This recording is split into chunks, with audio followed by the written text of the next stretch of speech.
Genèse chapitre 31, le verset 45 jusqu'au verset 55. La Bible nous présente Jacob qui est resté pendant de très longues années ensemble avec Laban. Mais quand le temps était arrivé, Dieu lui-même est intervenu pour que Jacob quitte Laban et se sépare. Cela ne veut pas forcément dire que lorsque les amis, lorsque les frères sont restés pendant plusieurs années ensemble, ils sont condamnés à évoluer ensemble. Nous sommes tous appelés à vivre en paix. Mais lorsque la paix fait défaut, la séparation peut devenir une bénédiction divine. Et c'est cet aspect des choses qui échappe souvent à certaines personnes et ça engendre beaucoup de querelles et beaucoup d'animosité. Regardez par exemple dans 1 Samuel chapitre 20, à partir du verset 40, verset 41 jusqu'au verset 42. La Bible nous présente David et son meilleur ami Jonathan, le fils du roi Saül.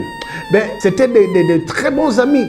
Mais au verset 42, la Bible nous présente la séparation de David d'avec Jonathan. Tout simplement parce que son papa était devenu tellement coriace et tellement vorace et tellement méchant et cruel vis-à-vis de David. La séparation était devenue en ce moment-là une bénédiction. Nous servons un Dieu qui sépare. Seulement la séparation de Dieu a quelques limites. Dans Matthieu chapitre 19, là nous sommes dans le contexte du mariage à Pax, c'est-à-dire deux personnes qui cessent d'être deux et ils sont devenus une seule et même entité par le mystère et par le sacrement du mariage. En ce moment-là, personne n'a le pouvoir de séparer. Dieu même n'a pas prévu une séparation dans le cadre du mariage. Mais dans le cadre, je dirais, ecclésiastique, dans le cadre ministériel, dans le cadre familial, dans le cadre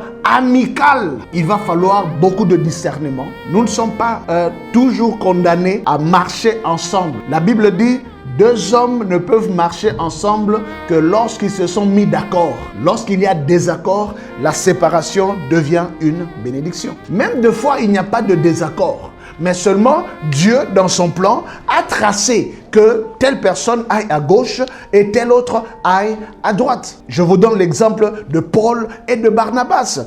Ils étaient toujours frères et sœurs. Ils étaient toujours dans l'amour fraternel. Mais ils n'évoluaient plus dans le même cadre. Parce que l'appel de Paul et l'appel de Barnabas était devenu comme une vocation extra-ecclésiastique. C'est donc la raison pour laquelle toute séparation ne devra pas entraîner des animosités. Il y a certaines séparations qui viennent tout simplement de l'Éternel.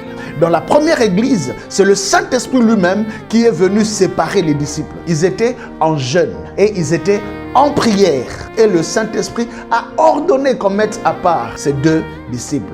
Et c'était une grande bénédiction, une très grande bénédiction, bien-aimée. C'est donc la raison pour laquelle ici je voudrais marteler.